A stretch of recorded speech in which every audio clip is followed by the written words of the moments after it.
This week on Moyers and Company, the highs and lows of Silicon Valley. And because I'm ambiguously ethnic looking, I come to New York and I can be anything. People generally think I'm half of whatever they are. I can be in a room full of Indians and non-Indians, and I can switch in the middle of sentences. I end up feeling like a spy in the house of ethnicity. Funding is provided by Carnegie Corporation of New York, celebrating 100 years of philanthropy and committed to doing real and permanent good in the world. The Kohlberg Foundation, Independent Production Fund, with support from the PARTRIDGE Foundation, a John and Polly Guth charitable fund. The Clements Foundation, Park Foundation, dedicated to heightening public awareness of critical issues. The Herb Alpert Foundation, supporting organizations whose mission is to promote compassion and creativity in our society. The Bernard and Audrey Rappaport Foundation. The John D. and Catherine T. MacArthur Foundation, committed to building a more just, verdant, and peaceful world. More information at macfound.org. Ann Gumowitz. The Betsy and Jesse Fink Foundation. The HKH Foundation. Barbara G. Fleischman. And by our sole corporate sponsor, Mutual of America, designing customized individual and group retirement products. That's why we're your retirement company.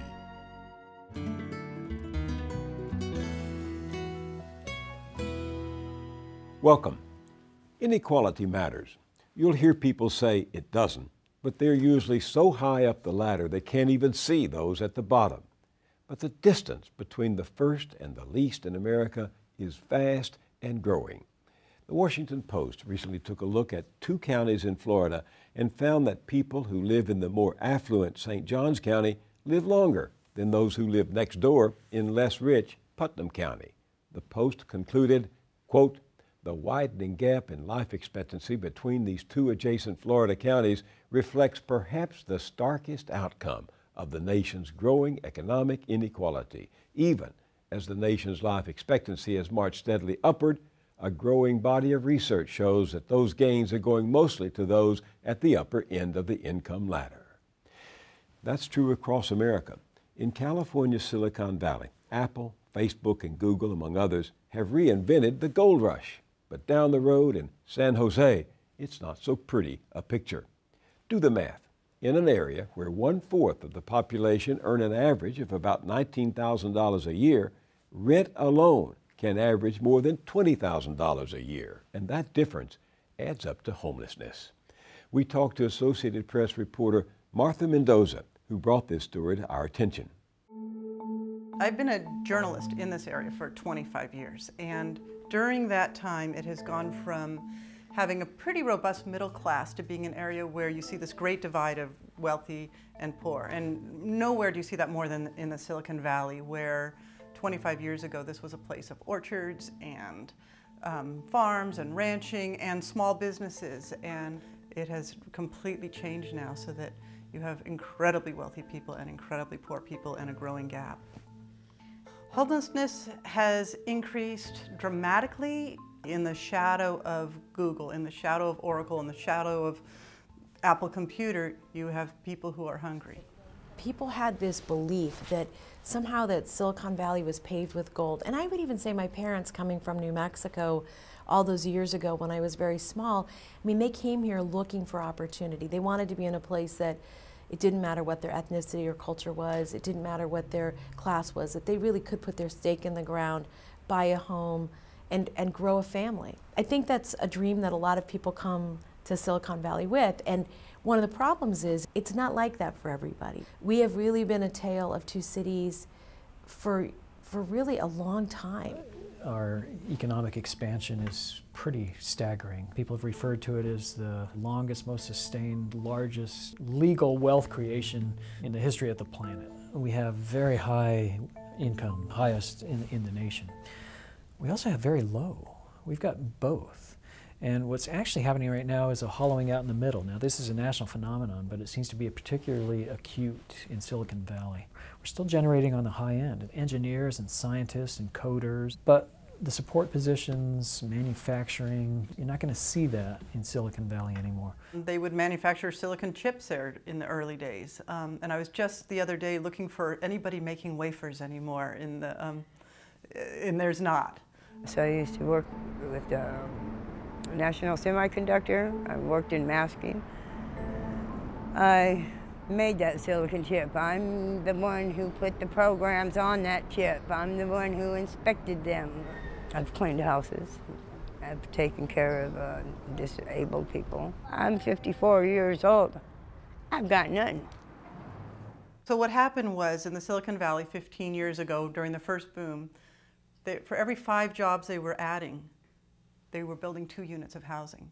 So that jacked up the housing prices to what fights for the most expensive housing in the country. Sometimes it's first place, sometimes it's second place. People who had blue-collar jobs were getting paid 10, 15, 20 bucks an hour.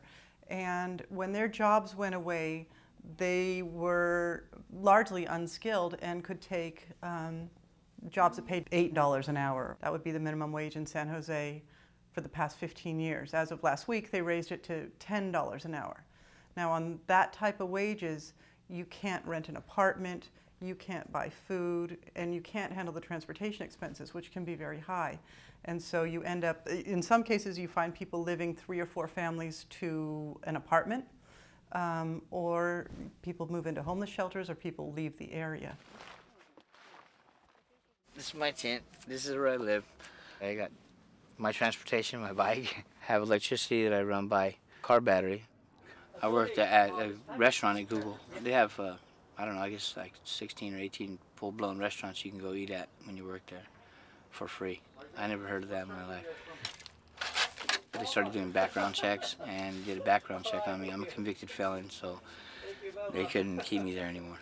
Right now, I do yard work for people, stuff like that. I find bikes and I fix them up and resell them. In many communities, you see the homeless people. You see them living in the streets. You see them begging downtown or busking. In the Silicon Valley, this is a lot of freeway living, and the homeless people, they live along the creeks or in parks, but where people aren't going to see them, so it's more of a hidden problem. We had a family visit us that mother, father, and 3 children, and they are homeless. And they're homeless because the father is a gardener. He works 3 days a week. He makes $75 every day he works. The mother lost her job in manufacturing. It took 1 paycheck to move them from their apartment onto the street. And that's true for a lot of families in our community. At some point, and I do worry about this, like I think, is it all of a sudden that the country splits in half? Are we creating literally 2 Americas?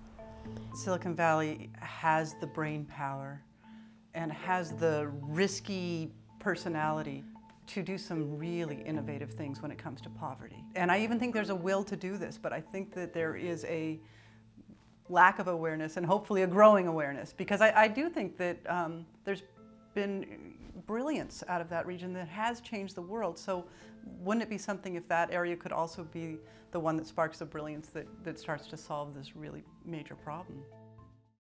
Let's hope so, because inequality in America is now at the greatest level in modern history and shows no signs of abating. And paradoxically, this week it got worse. The stock market reached new levels, making the rich richer and the press euphoric. And the gavel goes down on an historic day on Wall Street. Roaring stock markets. The S&P just hit another record intraday high. Dow's above 14.8. The Nasdaq rose about 60 points. No one stopped to point out that when the market goes up, it can mean companies have fired workers in order to increase investor profits. Sure enough, the latest figures show employment has barely risen, and more rank-and-file Americans have gone missing from the job market altogether.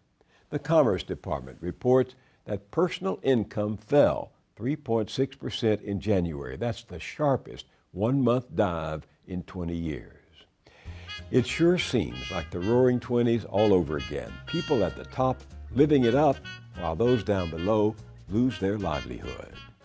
Which brings us to our nation's capital, rich in alabaster symbols of representative government, yet shamelessly cynical in writing laws and bending rules to favor the 1%, and that includes the tax code. So on Monday, when you send in your tax returns, think about this. Corporate profits are at record highs. But have those companies invested that money in new jobs? No. Did they at least give their workers a bump in pay? Hardly. Surely they shelled out a little more in taxes to help refurbish the social structure, the highways, bridges, schools, libraries, and parks where they do business. Yes, again. Corporations are sitting on $1.7 trillion of cash. Look at this report just published by PIRG, the Public Interest Research Group, on how average citizens and small businesses have to make up the $90 billion giant companies save by shifting profits to offshore tax havens. Among the 83 publicly traded corporations named, Pfizer, which for the past 5 years reported no taxable income in the U.S., even as it made 40% of its sales here.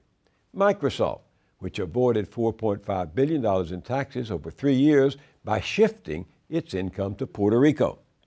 Citigroup, which maintains 20 subsidiaries in tax havens and has over $42.5 billion sitting offshore.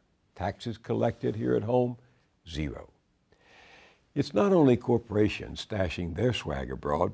The Center for Public Integrity in Washington and its international consortium of investigative journalists recently got their hands on 2.5 million files from offshore bank accounts and shell companies set up around the world by the wealthy. Among those documents are the names of 4,000 Americans who hid their money in secret tax havens. Here's how they do it. You can easily set up a secret company using one of hundreds of offshore agents. Let's look at the British Virgin Islands, home to 500,000 offshore companies. That's about 40% of the offshore companies on the planet. You can buy a ready-made shelf company or create your own secret company from scratch in about 3 days for just over $1,000. You may be asked to produce documents to establish your identity, and they might check your name in a database to see if you're a terrorist. But don't worry, while the system may catch the big fish, it still lets scores of fraudsters and criminals slip through the net.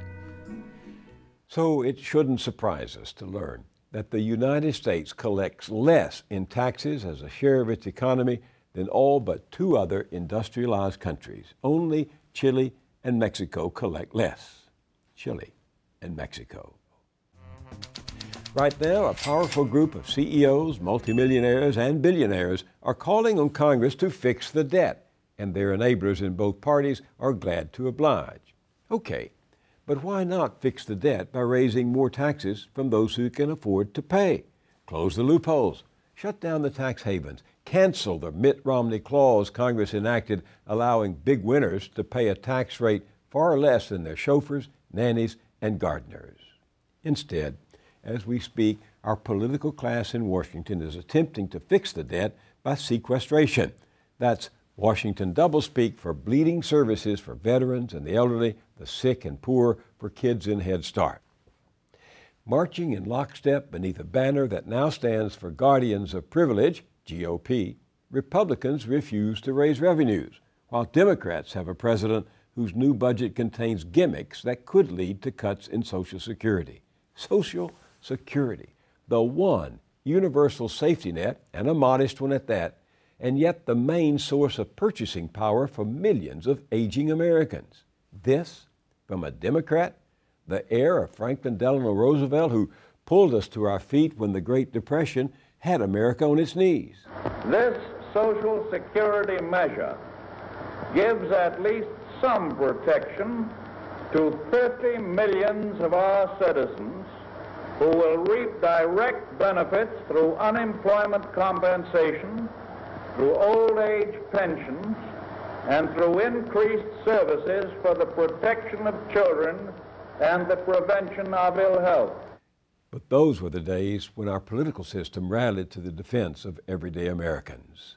Now, a petty, narcissistic, pridefully ignorant politics has come to dominate and paralyze our government, while millions of people keep falling through the gaping hole that has turned us into the United States of inequality.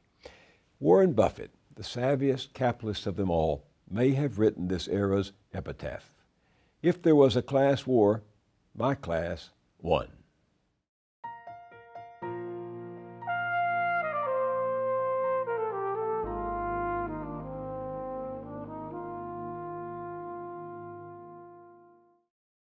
Let's talk now with Sherman Alexie. He comes from a long line of people who have lived the consequences of inequality. Native Americans, the first Americans. They were the target of genocide, ethnic cleansing, which for years was the hidden history of America, kept in the closet by the authors and enforcers of white mythology. How do you grapple with such a long denied history? Well, if you're Sherman Alexie, you face it down with candor and even irreverence, writing poems, novels, and short stories, and even movies. Here's a clip from Smoke Signals that Alexie wrote and co-produced in 1998. You gotta look mean or people won't respect you. White people will run all over you if you don't look mean. You gotta look like a warrior. You gotta look like you just came back from killing a buffalo. But our tribe never hunted buffalo. We were fishermen. What? You want to look like you just came back from catching a fish? This ain't Dances with Salmon, you know. Alexie has published 22 books of poetry and fiction, including The Lone Ranger and Tonto, Fist Fight in Heaven, War Dances, and The Absolutely True Diary of a Part-Time Indian, a book for young adults and winner of the National Book Award. His latest work is a collection of short stories, old and new, with the title Blasphemy. I'll ask him why.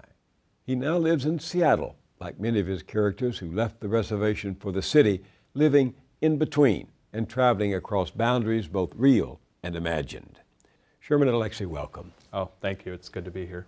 Life for you is a lot of in-between, isn't it? Well, as a native, as a colonized people, you do live in the in-between. The thing is, I'm native, but necessarily because I'm a member of the country, I'm also a white American.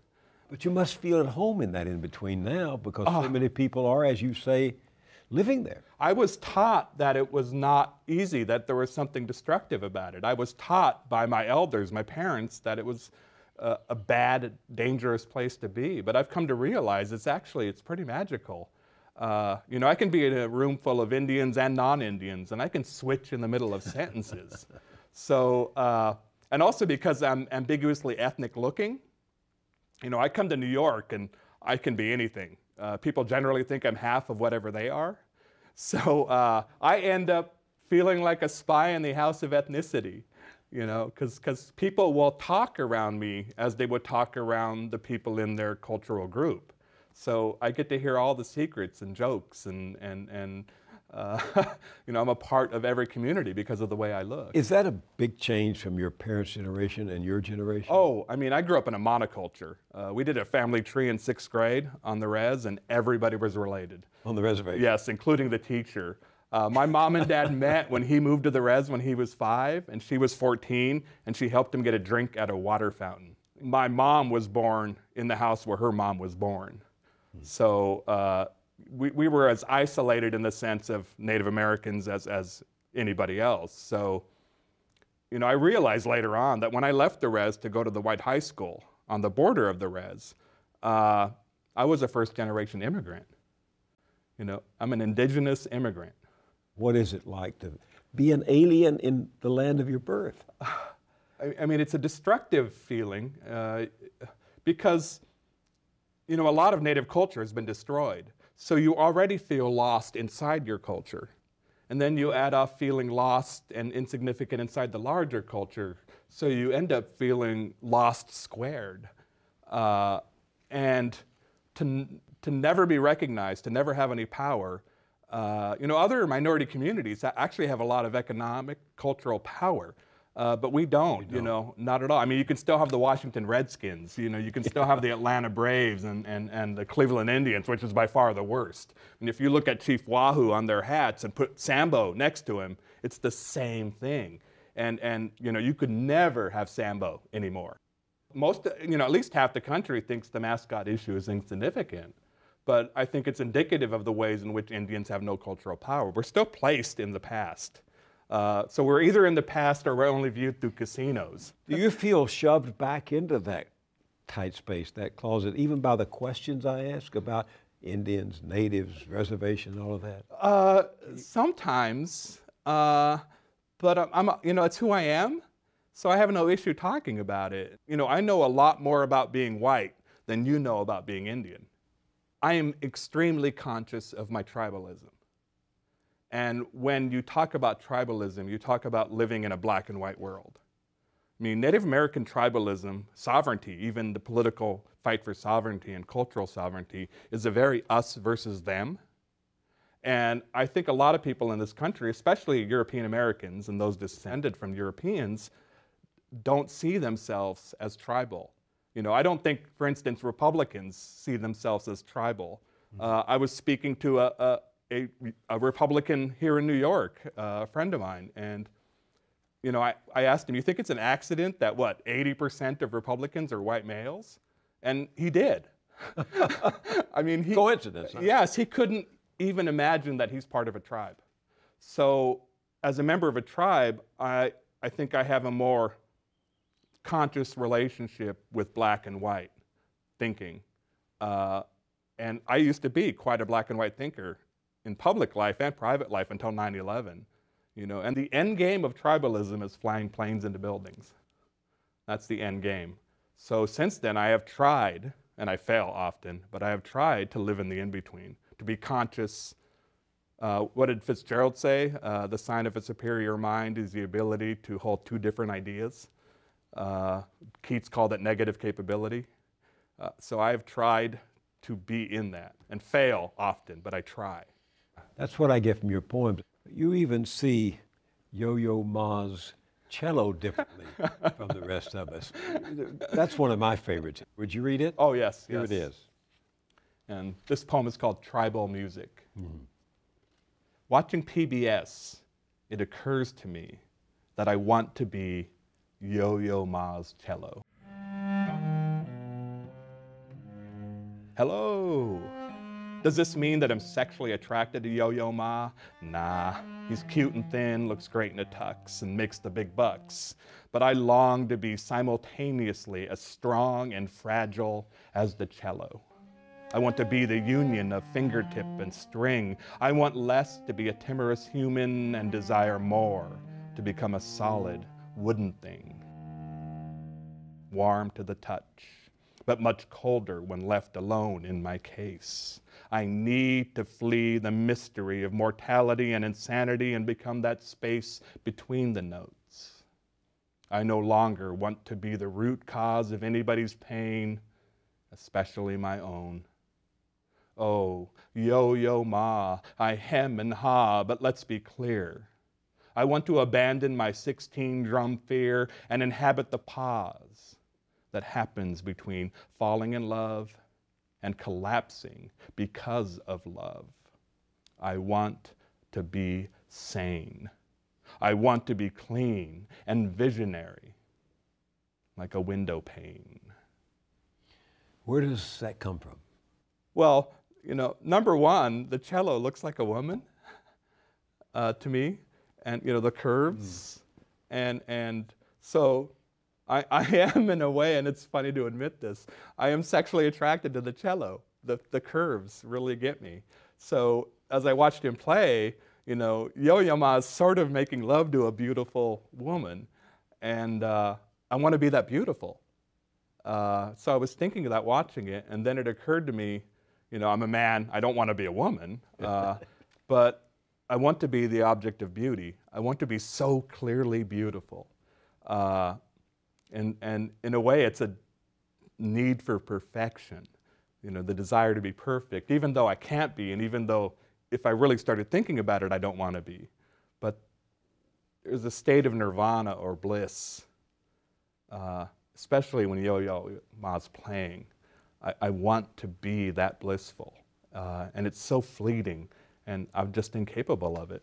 Yearning for that moment of sanity or that place of sanity, you Yes. say in there, to be sane. Yes. Well, I'm bipolar, so you know, I myself veer between these extremes, and to be in the middle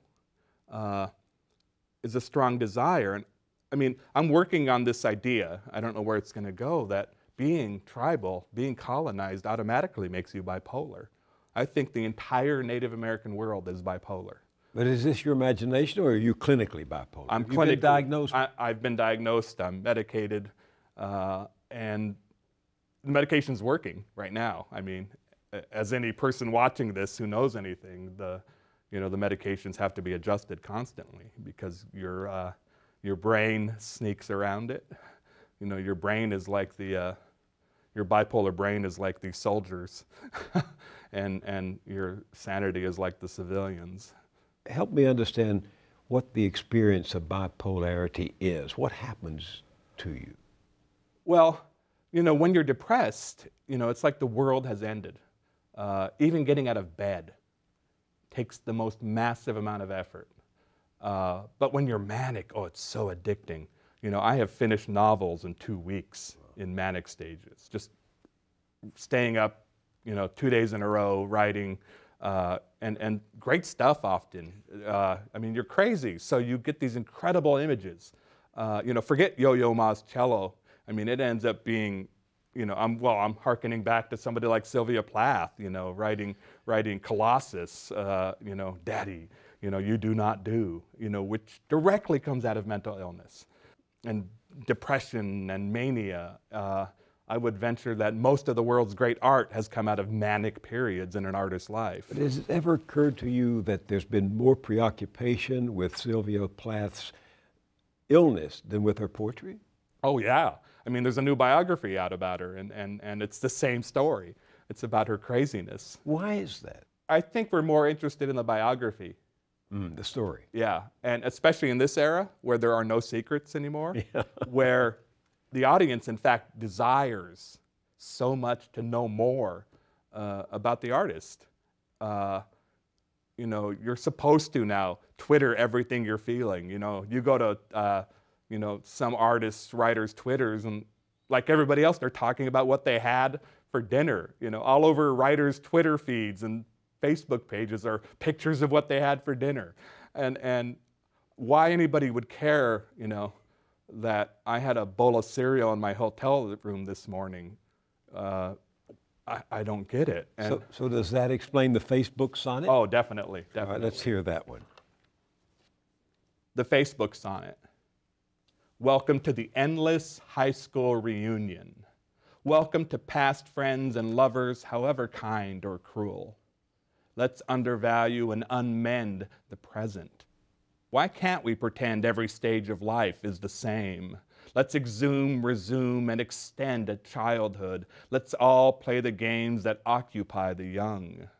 Let fame and shame intertwine. Let one's search for God become public domain. Let church.com become our church.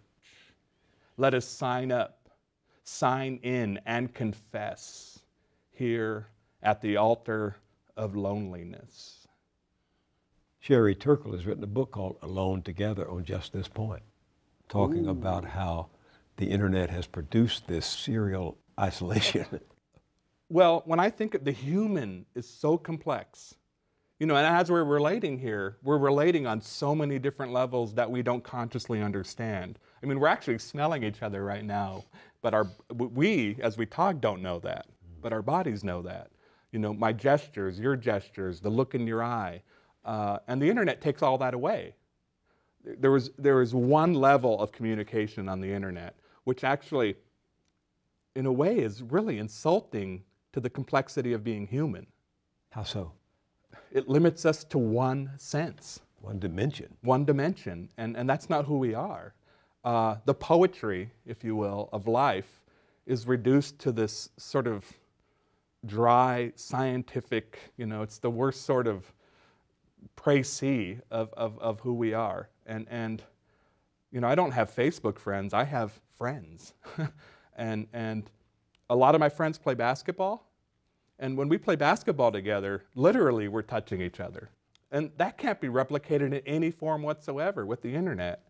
And when people say they're really connecting with somebody, I think it occurs to me that I don't know that they've ever really connected with anybody if they think the internet is how you do it. You know, it's postcard relationships. In order to know somebody through their words, I mean, it has to be a letter. You know, it has to be a long email. It has to be a 5-page handwritten letter. You know, it has to be overwhelming and messy and sloppy as humans are. And Facebook and Twitter and these other social sites bring 140 characters. I mean, I'm on Twitter and I have fun, but I don't think anybody learns anything about me as a person. You know, one of the things I've always tried to do as a public person is limit the gap between who I am on a daily basis and who I am on a stage.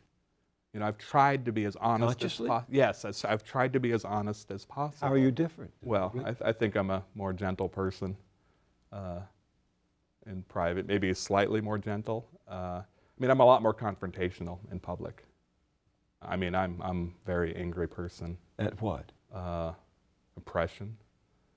Oppression. Racism, sexism, colonialism, the sins of capitalism, the sins of socialism, human weakness, human cruelty. You know, when we behave more like a lion pride than people with prehensile thumbs. Is writing cathartic for you? Is it healing? No. I think it can be healing for readers. You know, I have been helped and healed by other people's words. Same here.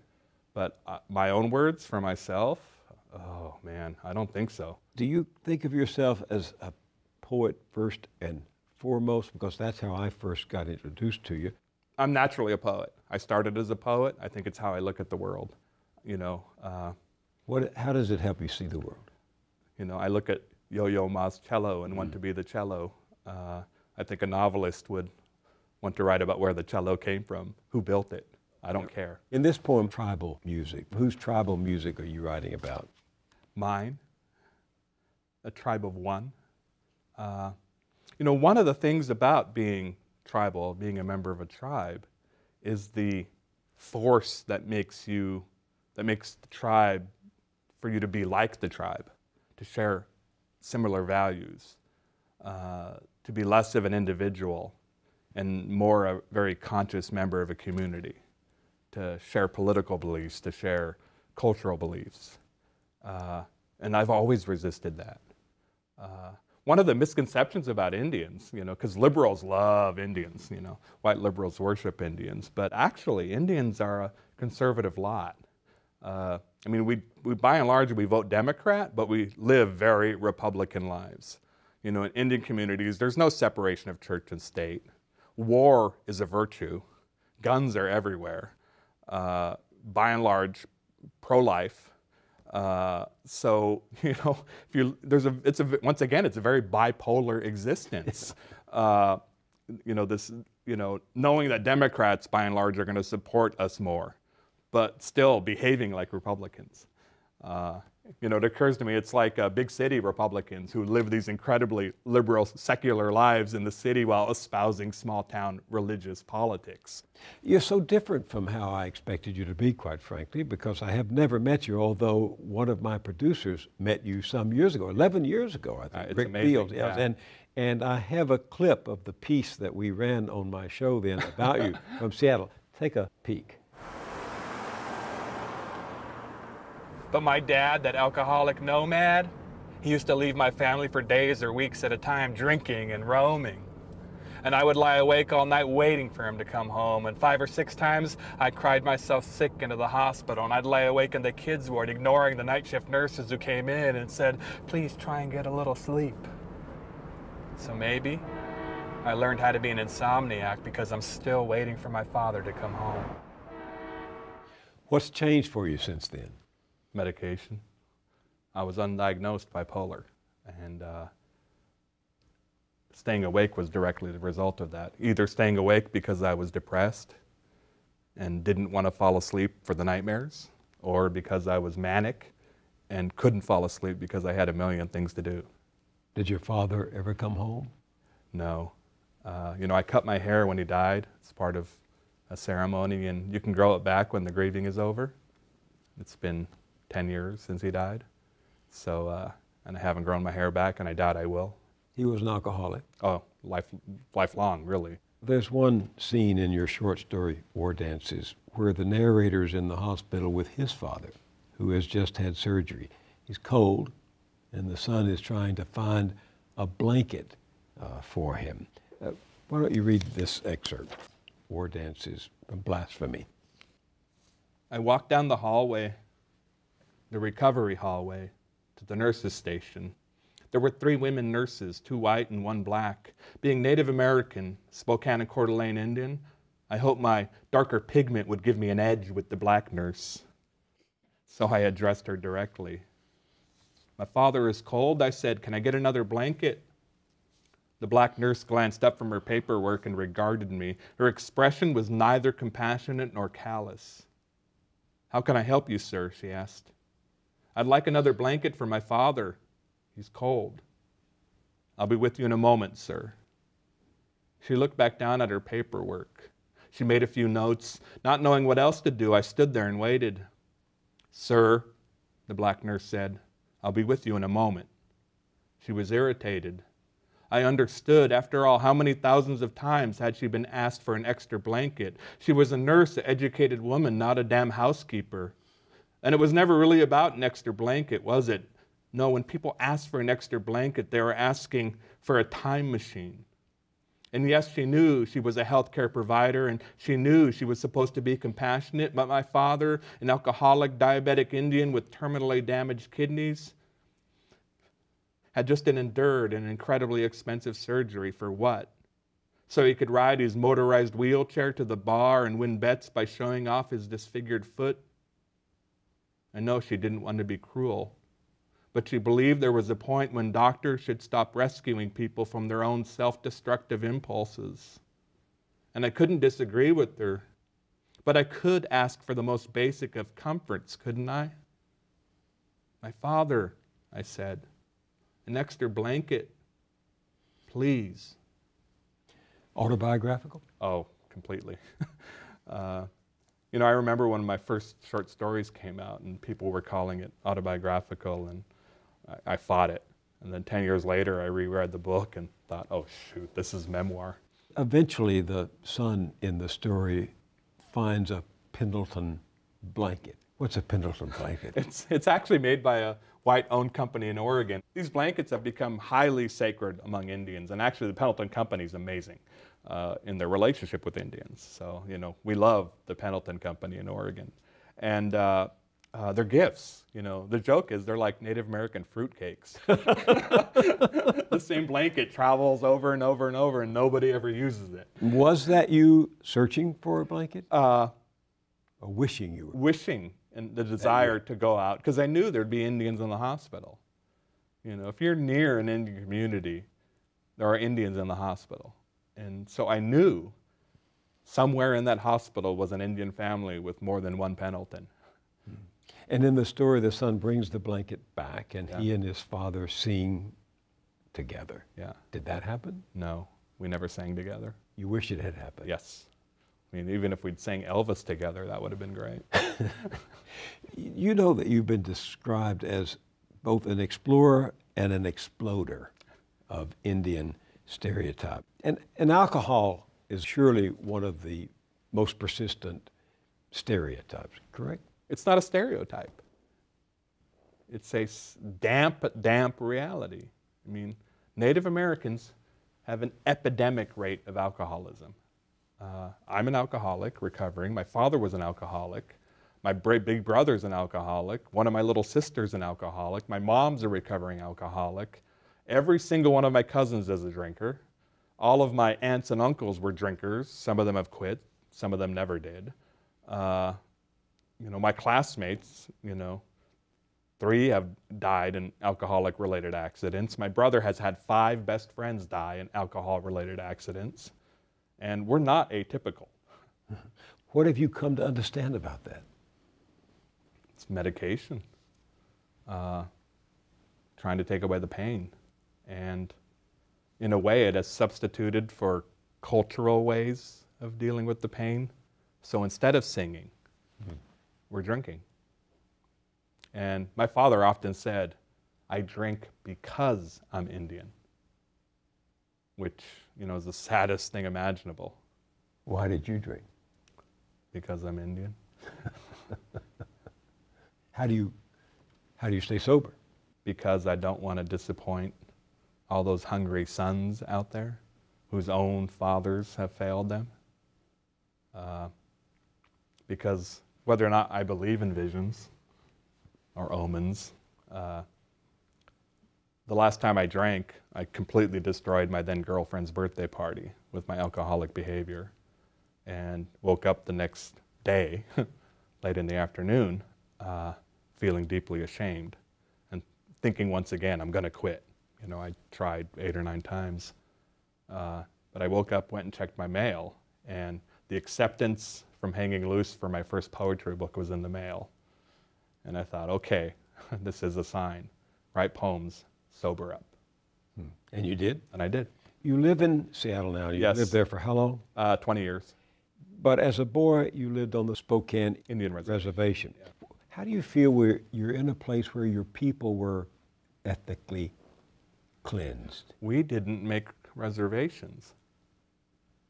The military, the U.S. military and government made reservations, and it was a place where we were supposed to be concentrated and die and disappear.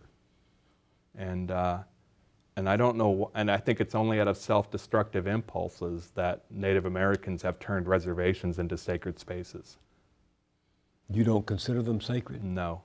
Often the place where reservations aren't where the sacred locations were for tribes. I think Spokane, because it's where Spokane Falls is, I think the city is actually far more sacred than the reservation. Well, more Indians today live in the cities than live on reservations. It's almost 70% of natives live off the reservation. It's not easy to live in either place. Can American Indians ever feel easy in a country that is haunted by the memories of genocide, ethnic cleansing? I think for that process to begin, the United States would have to officially apologize. I mean, there's that Holocaust Museum in the United States, which I think there should be. Right in downtown Washington. But there should also be a Native American Holocaust Museum. Why isn't there? This country is not good at admitting to its sins. Have you ever heard an apology for what happened? From white liberals. But never from white conservatives. But you know, you were nearly exterminated. Oh, late 19th century, early 20th, we almost blinked out. Ironically, the reservations also saved us because they concentrated us. How did that save you? Breeding. You know, it wasn't until much later when the U.S. government realized that relocation, taking us out of, you know, highly concentrated ethnic communities was the way to dissipate us. That didn't work either. No. You know, there were blonde Indians now, red-headed Indians. So it was cultural protection. It was sovereignty, the impulse to be together in a little group. In this sense, possessed of a horrendous memory, do you sometimes think of yourself as Jewish? Constantly. I have a really strong identification with that. And, you know, it's funny because my poetry editors are Jewish, and, you know, I have quite an international following. And one of my editors tells a story of she and her husband were in Europe, and these Italian scholars were really obsessed and questioning about, you know, what is the relationship between Jewish people and Indians, and using my work as sort of this universal idea. And they asked her, what does the Native world think about, you know, Jewish people and Native Americans? And she said, I think only Sherman talks about that. So it's a very personal vision. The big thing is humor. Humor in the face of incredible, epic pain. I mean, Jewish folks invented American comedy. When you're being funny in the United States, you're being Jewish. and despite all this incredible dislocation. And the thing, you know, even though it's pretty similar in population, the number of Jewish folks and the number of Native Americans, they've had this incredible success. They have this incredible cultural power. And in a way, I wish that was us. In a way, that could have easily been us. You know, Indians with our storytelling and artistic ability could have created Hollywood. We could have created American comedy. So in some ways, we're the yin and yang of the American genocidal coin. There's a poem that I have read several times in anticipation of this meeting, and this one is troubling. Another proclamation. Another proclamation. When Lincoln delivered the Emancipation Proclamation, Who knew that 1 year earlier in 1862, he'd signed and approved the order for the largest public execution in United States history? Who did they execute? Mulatto, mixed bloods, and Indians. Why did they execute them? For uprising against the state and her citizens. Where did they execute them? Mankato, Minnesota. How did they execute them? Well, Abraham Lincoln thought it was good and just to hang 38 Sioux simultaneously. Yes, in front of a large and cheering crowd, 38 Indians dropped to their deaths. Yes, 38 necks snapped. But before they died, 38 Indians sang their death songs. Can you imagine the cacophony of 38 different death songs? But wait, one Indian was pardoned at the last minute. So only 37 Indians had to sing their death songs. But oh, oh, oh, oh, can you imagine the cacophony of that one survivor's mourning song? If he taught you the words, do you think you would sing along? Talk about that. Well, essentially they were executed for terrorism. The perception of being terrorists for defending themselves and their people from colonial incursions. Yes, the whites had been pushing into Minnesota, pushing them further west, and promised them, as I understand it, food in exchange for land, and then the food didn't come, right, and the Indians reacted violently. And then all over the country, massacres happening of people. They would push these tribes and these people onto reservations and then send the soldiers in to wage war on them.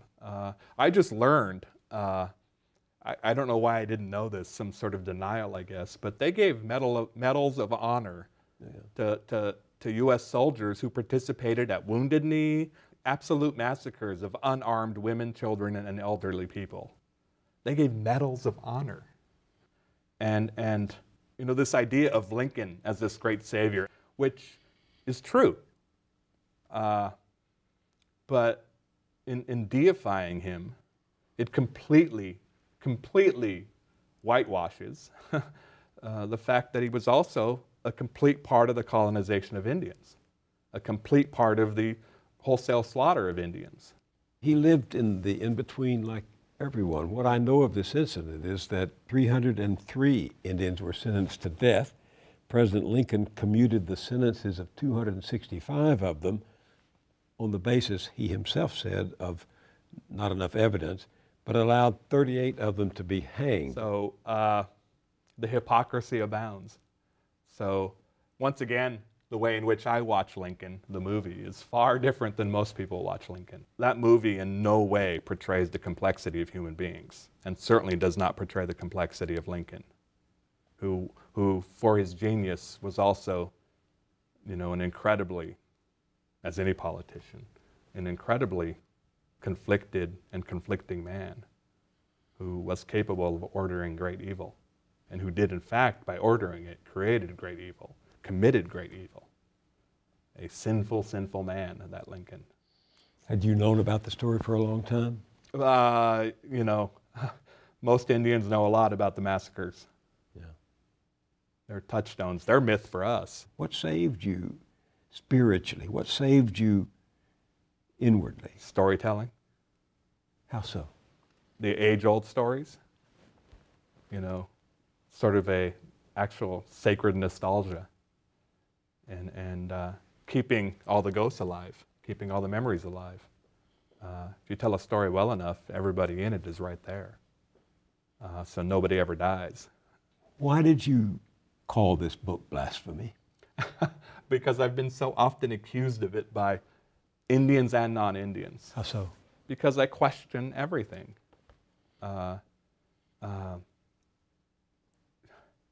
Because even though I do believe in the sacred, I believe just as strongly in questioning what people think is sacred. Because we're humans and we make mistakes. So, I do my best to point out our weaknesses, and people don't like that. And the weaknesses of our institutions. and the weaknesses of our politicians and the weaknesses of our religions. Once again, 9/11 was the event for me.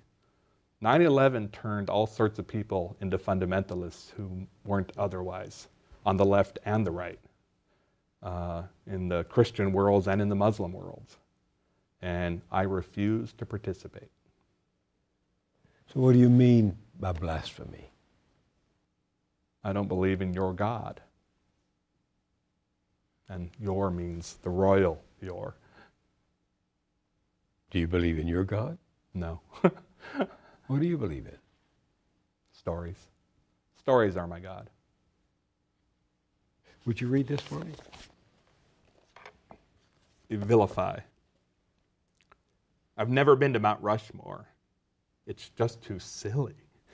Even now as I write this, I'm thinking about the t-shirt that has 4 presidential faces on the front and 4 bare asses on the back. Who's on that damn t-shirt anyway? Is it both Roosevelt, Jefferson, and Lincoln? Don't get me wrong, I love my country, but epic sculpture just leaves me blinking with dry-eyed boredom. And don't get me started on blown glass art. I really hate that crap. I've never been to Mount Rushmore. It's just too silly. Even now as I write this, I'm thinking that I'd much rather commemorate other presidents. Let's honor JFK's whoring and drinking, or the 13 duels Andrew Jackson fought to defend his wife's honor. Why don't we sculpt that? Who's on that damn Rushmore anyway? Is it McKinley, Arthur, Garfield, and Lincoln? And yes, I know there's a rival sculpture of Crazy Horse, but the side of that one is ball shrinking because Crazy Horse never allowed his image to be captured. So which sculptor do you think he'd now attack? I've never been to Mount Rushmore. It's just too silly. Even now as I write this, I'm thinking about George W.'s wartime lies, Clinton's cigars, and Nixon's microphones, and I'm cringing because I know every president, no matter how great on the surface, owned a heart chewed by rats. Who's on that damn Rushmore anyway? Is it Buchanan, both Adams, and Mr. Lincoln? Answer me this. After the slaughterhouse goes out of business, how long will it go on stinking of red death and white desire? Should we just cover the president's faces with gas masks? Who cares? I've never been to Rushmore. It's too silly. Even now as I write this, I'm thinking, who's on that damn mountain anyway? Is it Jefferson, Washington, Reagan, and Lincoln? Now go 8 pages over to page 38 and read me your footnote. So it's footnote 13. Honestly, I've never been there. This is not a conceit for the poem. I've truly never had any interest in visiting Mount Rushmore or the Crazy Horse Memorial. Once while driving in the region, I thought about stopping by, but I didn't. I have no regrets. I've seen Alfred Hitchcock's film North by Northwest, where Cary Grant's climactic battle with the bad guys happens on the face of Mount Rushmore. It's exciting, but I much prefer the ending where we watch Grant and Eva Marie Saint start to make out in their train car and then cut to the final shot of that awesomely phallic train penetrating a wonderfully vaginal mountain tunnel. I'm a lover, not a fighter. And we're all glad for that. Yes. Sherman Alexie, I really enjoyed this time with you, and thank you very much for sharing it. Thank you. Thank you.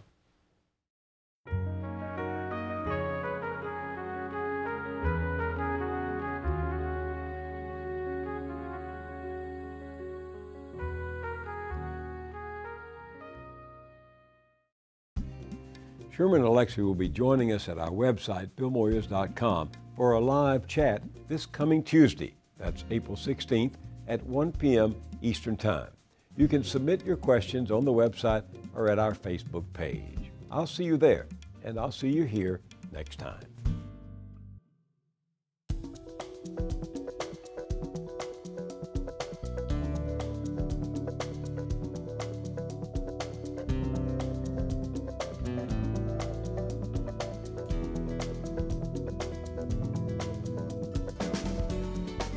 Don't wait a week to get more Moyers.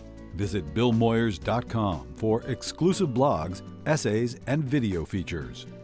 This episode of Moyers & Company is available on DVD for $19.95. To order, call 1-800-336-1917 or write to the address on your screen.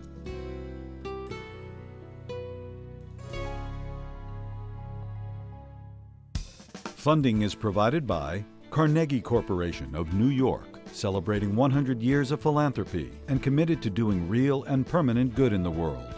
The Kohlberg Foundation, Independent Production Fund, with support from the PARTRIDGE Foundation, a John and Polly Guth charitable fund. The Clements Foundation, Park Foundation, dedicated to heightening public awareness of critical issues. The Herb Alpert Foundation, supporting organizations whose mission is to promote compassion and creativity in our society. The Bernard and Audrey Rappaport Foundation. The John D. and Catherine T. MacArthur Foundation, committed to building a more just, verdant, and peaceful world. More information at macfound.org. Ann Gumowitz. The Betsy and Jesse Fink Foundation. The HKH Foundation. Barbara G. Fleischman. And by our sole corporate sponsor, Mutual of America, designing customized individual and group retirement products. That's why we're your retirement company.